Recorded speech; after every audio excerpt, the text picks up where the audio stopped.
And then the idea of increasing the servicing capacity. Your investments amounted to 140 million, is that true? In information technology. How are you going to change the fundamental processes for NPL servicing? And another question is, what kind of deficits have you identified in terms of supervision on the market? Investments in technology are fundamental. The whole NPL world very much depend on technology. We have already said this, but I would like to stress that there are many NPL markets, many NPL processes, as many as the products that generate NPLs. An impaired mortgage loan has to be managed in a certain way, current account in another way. You can have 25 different ways of managing an impaired credit.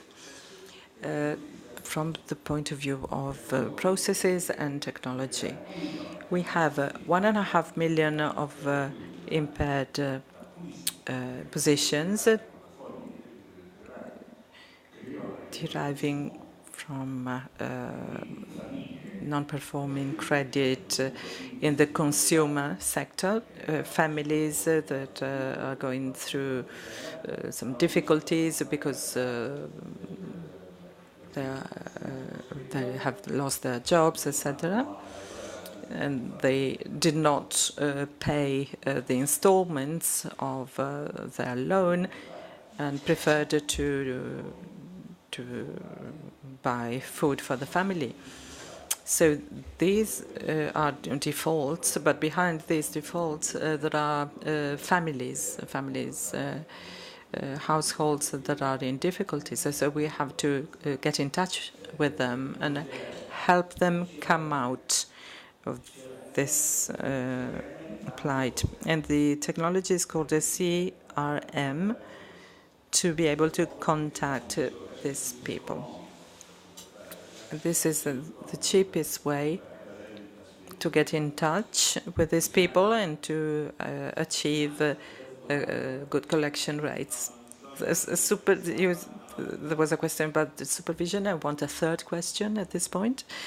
No third question. The magnitude of what happened could not have been foreseen. I think that the supervision was good. The supervision authorities did what they had to. If there is an earthquake, even the buildings that are well constructed can fall down. I don't have many comments to make on this.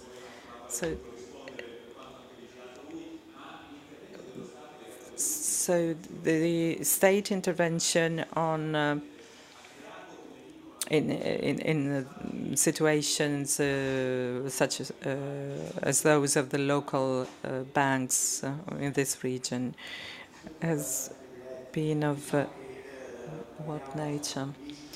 I must say that we are optimistic, because if we are saying that the problem is being solved, it is thanks to the actions, to the initiatives taken by the state, even in a sector such as the banking sector, because the competition may seem to have disappeared if a private bank, by paying €1, could take over another bank. But this has been the solution to redress the banking situation in some areas, when we should welcome this type of solutions. But for the future, try and identify other processes. Would you get rid of Atlante too? In Atlante 1, we lost everything that we have invested, 150 million in the case of our bank, a record in 1 year. Not even our banks could fail so much.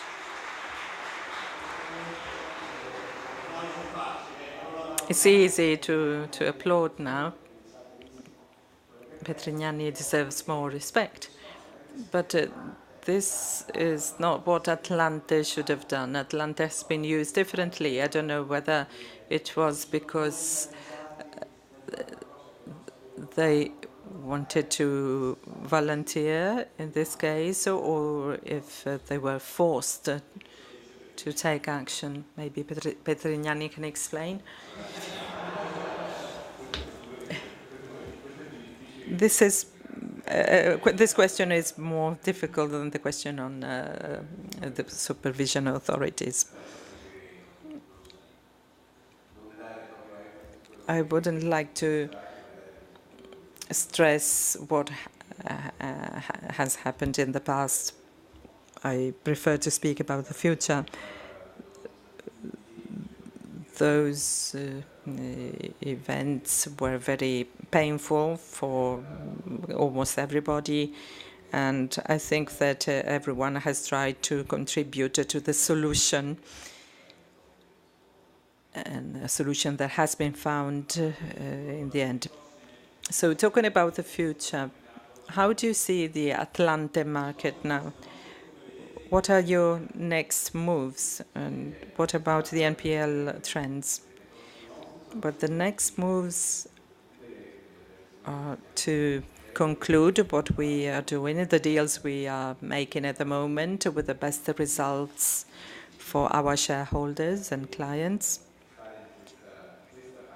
and then make a success out of this.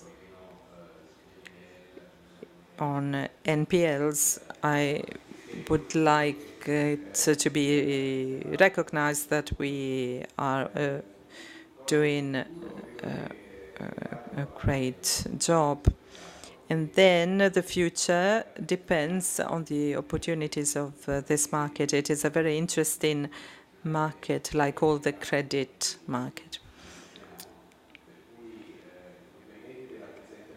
For us, it is a starting point towards new initiatives and new investments, always in this sector or similar sectors, and other market initiatives may come up.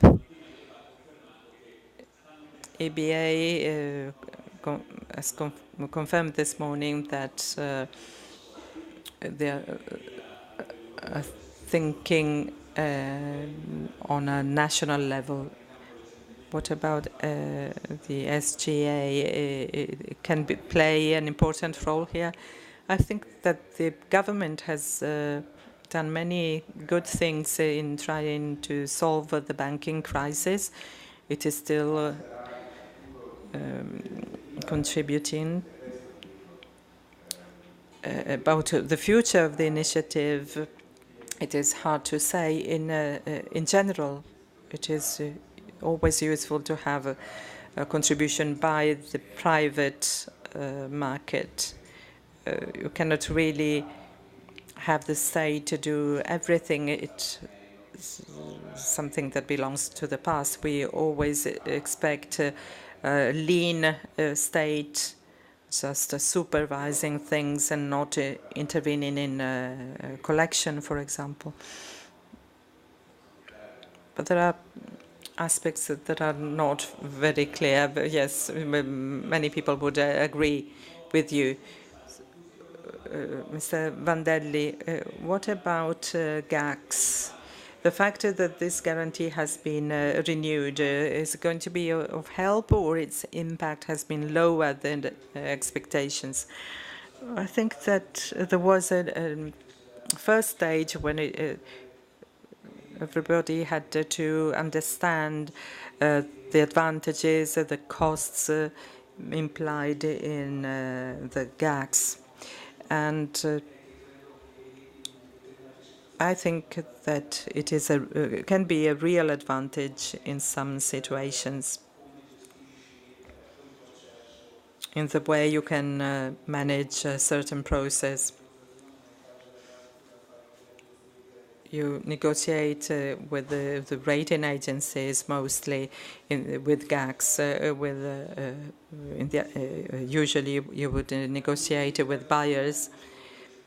From the general point of view, I think there is a need for stability of rules. If there is an objective in the NPL ratio, we are waiting for that objective, but these frequent changes make everything more complex.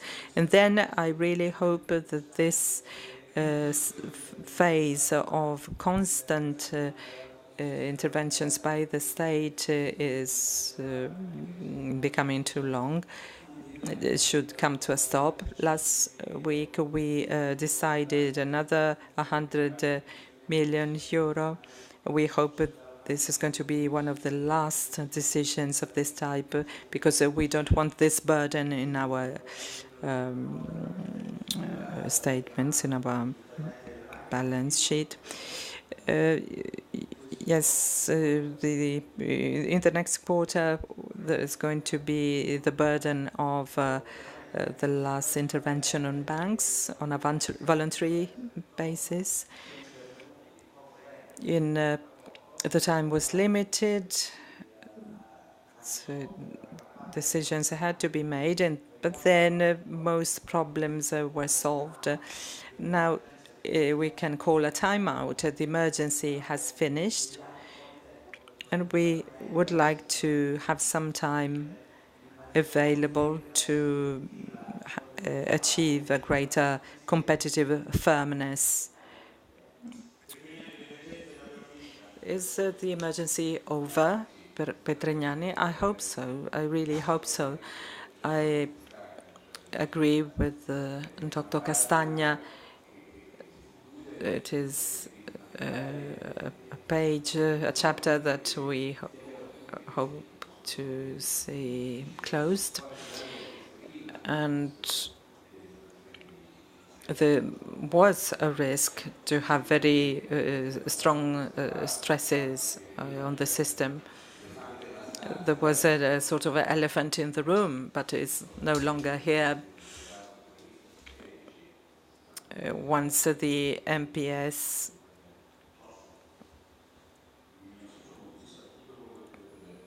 the Monte dei Paschi has been solved, everything improved.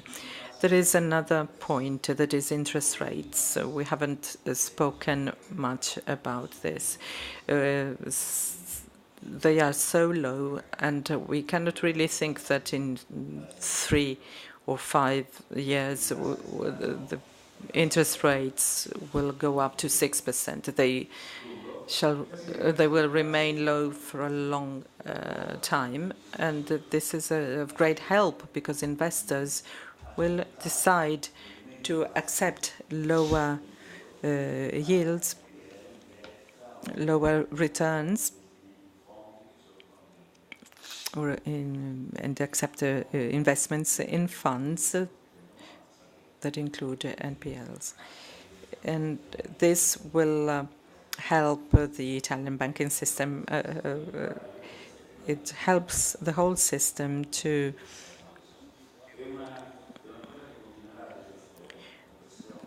this is something we shall have. This competitive pressure will remain for some time to come.